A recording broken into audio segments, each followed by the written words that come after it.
you know that you're not building something nobody wants, because that is the ultimate risk in software world.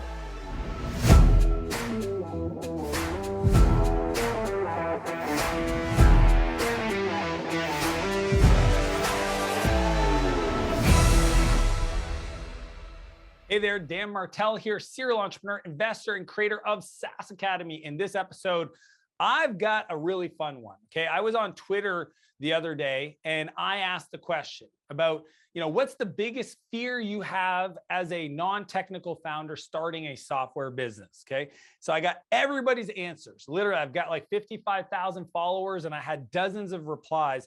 And I took all of the replies and I put them into three answers to the biggest buckets, the biggest fears. And I want to share with you, I know if you're starting a software business and you can't write code, that's a scary proposition. If you were starting a restaurant and you'd never cooked a meal, but you're just passionate about being in the hospitality and the restaurant space, there's a lot of motivation, but crazy fear, anxiety that you're not going to get any customers come through the door. You're going to get somebody sick with food poisoning. You're going to have a menu that's too complicated or that isn't profitable, or there's all these pitfalls that you're not even aware. It's the unknown unknowns, right? So what I want to share with you is what I heard from Twitter and the three areas that is going to help you overcome these fears. Because if you don't know my story, I've built over 30 different prototypes. Okay. And a lot of them I didn't even code. So I've built a ton of prototypes, clickable prototypes, code-based prototypes. I've scaled and exited 4 software companies. I've coached 1,000+ SaaS founders, software as a service people that are in the technology industry. I've invested in 50+ companies. I tell you all that so you understand that my background is one thing: building technology companies, building software, managing engineers.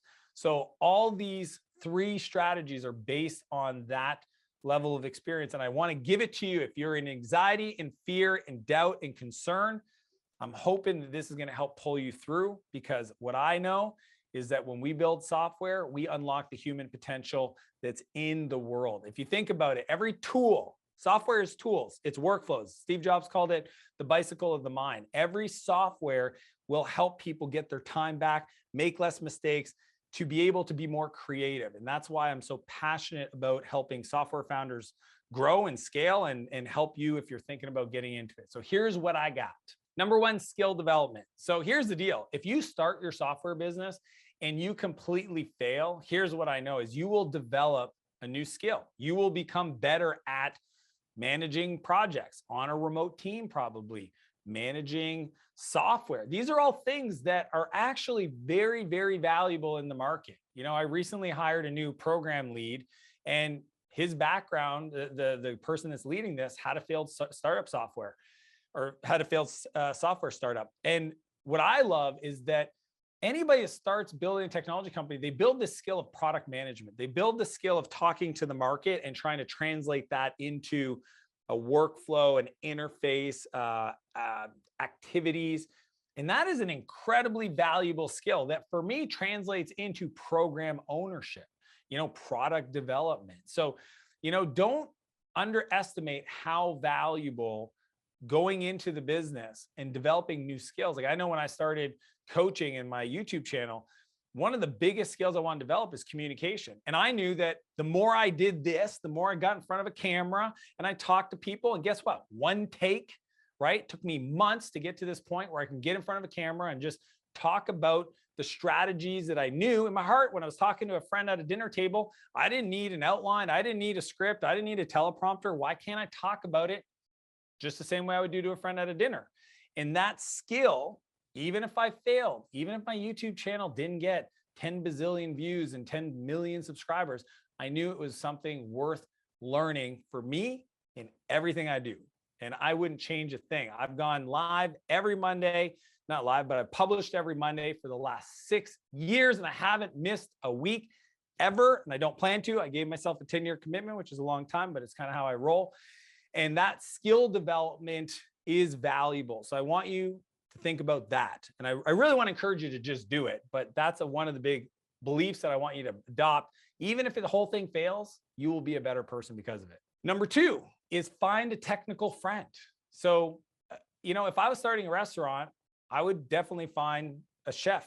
I would probably find 2 or 3. I actually know who I would reach out to because I've thought of this so many times. Anybody in business at some point thinks to themselves, I should own a restaurant. And then they work out the numbers and they go, man, what a bad business to be in. And usually go back to the thing they were doing. That's always been the case for me. I haven't even invested in a restaurant as an investor. And look, I have friends like my buddy James, crushes it, 25 million a year in one location.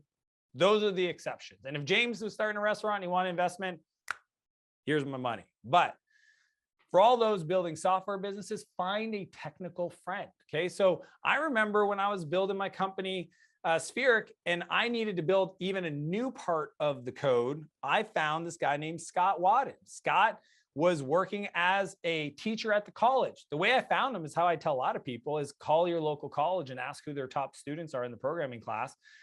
And what was funny is everybody kept saying, because I would talk to the students and I would say, who's the smartest programmer you've ever met? And they go, Scott. I was like, Scott, your teacher? And they go, yeah. And I just kept hearing that. So eventually I asked Scott to have coffee. We met at this coffee shop on Mountain Road at Tim Hortons, right next to the community college. And I remember him showing up. He looked like the Unabomber. He had a big freaking beard and glasses and a big winter jacket. And, he looked like a technical person, guy that liked to write code and listen to music. Right. And, I remember talking to him and just like, there's just something about his demeanor. He was obviously bright and talented, but he was also somebody that I was like, man, this guy's a really kind human being, somebody that I could spend some time with. So I invited Scott to help me work on this new project and go deep on the analysis of what we were trying to do. And over time, eventually he left the college and came and worked with me full time. And we ended up starting another company. Clarity was founded because Scott was my technical co-founder. But even before that, I want to encourage you to just find some people around you that you're technical friends, so you can learn from them, so you can ask them to look at what you're doing, so you can protect yourself from getting scammed from other people. That's a big idea. And then finally, this is the big one. Okay. And I've talked about it so many different episodes. It's pre-sell before you build. Okay. And if you this is the reason why I say starting an event is one of the most powerful things you can do as an entrepreneur, because it's going to teach you the whole thing. It's going to teach you what to name the event, how to recruit speakers, how to sell tickets, how to manage logistics. And it has a finite date. Many of my friends that I've met, it's because I've encouraged them. They were like trying to be entrepreneurial. And I was like, just start an event. And they did the event and they learned all these skills. And then they realized they wanted to be in business and I like them. And hey, let's build a business together. And literally some of my buddy Marcel, that's how we became business partners. He called me up. He wanted to start a business. I wanted to do an event. He wanted to help me with the event. I said, don't do my event, do your event. That's an awesome idea. And he did. And it just kept snowballing from there. And I share that because the pre-selling before you build, essentially that's how events work. You build an events page and you pre-sell tickets to the event. And then hopefully you sell enough tickets that one day you got to deliver the event, right? And people think, well, I can't pre-sell my software. Yeah, you can. Well, who would I sell it to? That's the problem. Guess what? You could go spend 100 grand to build your software and you're still going to have that same problem. So if you can't solve that problem before you build the software, it's still going to be a problem that you're going to have to solve. And to me, that has always been my approach. Everything I've done, even today, pre-sell. I just got involved. I sit on the board of a company called Pila, and they came out with a new product called Lomi. And we did the largest crowdfunding product launch. It was $20 million, 20 some millions in the eco space ever. So even today in my world, when we have access to tens of millions of dollars on the board of this company, we did pre-sales. We listen to the same philosophy. Why? Because the biggest risk in any business is not the product risk. Can we build this? It's, does anybody want to buy it? And those are the 3 things that I see non-technical founders make the mistake all the time. It's the fear that keeps them up at night. And I'm giving you the answer to overcome it. And that's what I heard on Twitter. And those were my replies to all those people that are saying this. So quick recap. Number 1, understand that even if you fail, and you probably will, 80% chance you'll probably fail, you will develop some new skills. Number 2, that if you find a technical friend, they can give you advice, you're going to reduce the potential of building, bad code, but you'll also find somebody that could become your technical co-founder, maybe in this company or a future company, just like in my case, Scott did.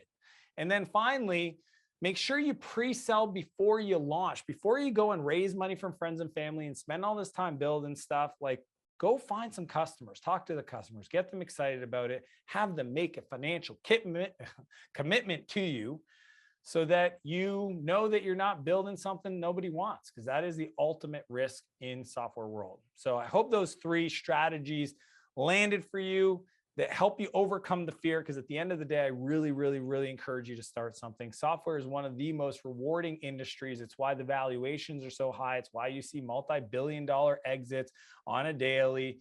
And it's why I think, I've gotten to the position I'm at. I just absolutely love the reoccurring nature, the subscription nature, the predictability of the business model. It just speaks to the chaotic world I grew up in. So I just wanted to share those ideas with you.